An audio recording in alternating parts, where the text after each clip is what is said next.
વિરમગામમાં યુવાનો માટે કારકિર્દી માર્ગદર્શન કાર્યક્રમ યોજાયો। મોટી સંખ્યામાં વિદ્યાર્થી મિત્રોએ ભાગ લીધો।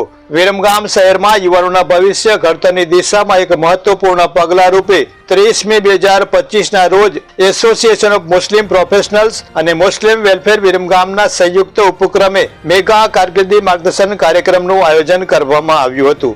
શહેરની જાણીતી હજરત અલાઉદ્દીન શાહ બાવાની દરગાહ ખાતે શરૂ થયેલા કાર્યક્રમમાં વિદ્યાર્થીઓ અને વાલીઓએ ઉત્સાહભેર ભાગ લીધો હતો। કાર્યક્રમમાં મેડિકલ એન્જિનિયરિંગ, આઈટી મેનેજમેન્ટ, વિદેશ અભ્યાસક્રમ, સ્પર્ધાત્મક પરીક્ષાઓ સહિત વિવિધ કારકિર્દી ક્ષેત્રોમાં નિષ્ણાંતો દ્વારા વ્યાખ્યાન અને માર્ગદર્શન આપવામાં આવ્યું હતું। આ કાર્યક્રમમાં ખાસ નોંધપાત્ર બાબત તરીકે વિદ્યાર્થીઓ માટે વ્યક્તિગત કાઉન્સેલિંગની વ્યવસ્થા રાખવામાં આવી હતી, જેમાં વિદ્યાર્થીઓ પોતાના ભવિષ્ય, અભ્યાસ ક્ષેત્ર અને રસપ્રદ કારકિર્દી વિકલ્પો અંગે નિષ્ણાંતોના માર્ગદર્શન હેઠળ ચર્ચા કરી હતી। વિરમગામ અને આસપાસના વિસ્તારોમાંથી મોટી સંખ્યામાં વિદ્યાર્થીઓ, વાલીઓ તથા સમાજના અગ્રણીઓએ કાર્યક્રમમાં હાજરી આપી તેમજ યુવાનોના ભવિષ્ય માટે આવા માર્ગદર્શન કાર્યક્રમોની જરૂરિયાતને સમર્થન આપ્યું હતું। કાર્યક્રમના સફળ આયોજન માટે નસુબા મલિક, મુન્ના વોહરા, ફૈઝ હુસૈન રૂપાણી, મુર્તુજા પટેલ, અરશદ ઘીવાળા અને અન્ય ટીમના સભ્યોએ ભારે જહેમત ઉઠાવી કાર્યક્રમને સફળ બનાવ્યો હતો।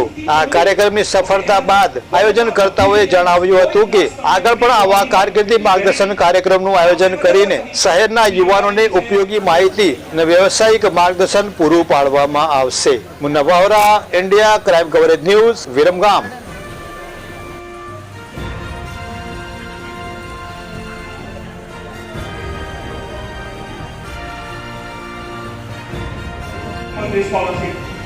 પણ એમાં એવું થાય કે એથી પીઆર આવવા જરૂરી છે અને બચ્ચું 12મા બોર્ડમાં ટેન્શનમાં હોય અને એ વખતે એના નીટના બી સ્કોર લાવવો પડે। તો નીટનો સ્કોર બરાબર આવ્યો ના આવે તો પછી ડ્રોપની વાત આવે। ડ્રોપમાં બી શું ઘણી લોકો એમબીબીએસ સ્પીડ કરીને રહેલો છે, એવું નથી। નો ડાઉટ તમારામાં ગટ્સ છે, તમે લો કે ડ્રોપ લઈ શકાય, નહીં તો ઘણી બધી બ્રાન્ચીસ છે। તમે તેની વાતો માત્ર માર્ગદર્શન પૂરતી નહીં પરંતુ વિદ્યાર્થીઓના જીવનમાં દિશા દર્શક બની રહેશે। આમ તો દરેક વ્યક્તિનો આભાર માનવો એ અશક્ય કાર્ય છે, પણ ખાસ કરીને આ કાર્યક્રમને સફળ બનાવવા માટે જેઓએ પ્રત્યક્ષ કે પરોક્ષ મહેનત કરી છે, વિદ્યાર્થીઓ અને વાલીઓ જેમણે આ કાર્યક્રમને મહત્વ આપીને મોટી સંખ્યામાં હાજરી આપી તથા તમામ અમારા સ્વયંસેવકો, વ્યવસ્થાપકો, ટેકનિકલ ટીમ અને સ્થળ વ્યવસ્થાપકો, તેમનો દિલથી આભાર।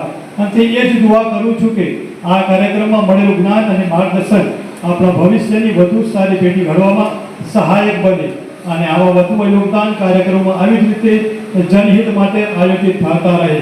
આજનો દિવસ આપણા માટે યાદગાર અને પ્રેરણાદાયી બની રહે એવી આશા સાથે સમય આપવા બદલ અને સંગઠનને સહયોગ આપવા બદલ સૌનો ખૂબ ખૂબ આભાર। અસ્સલામુ અલૈકુમ વરહમતુલ્લાહિ વબરકાતુહુ।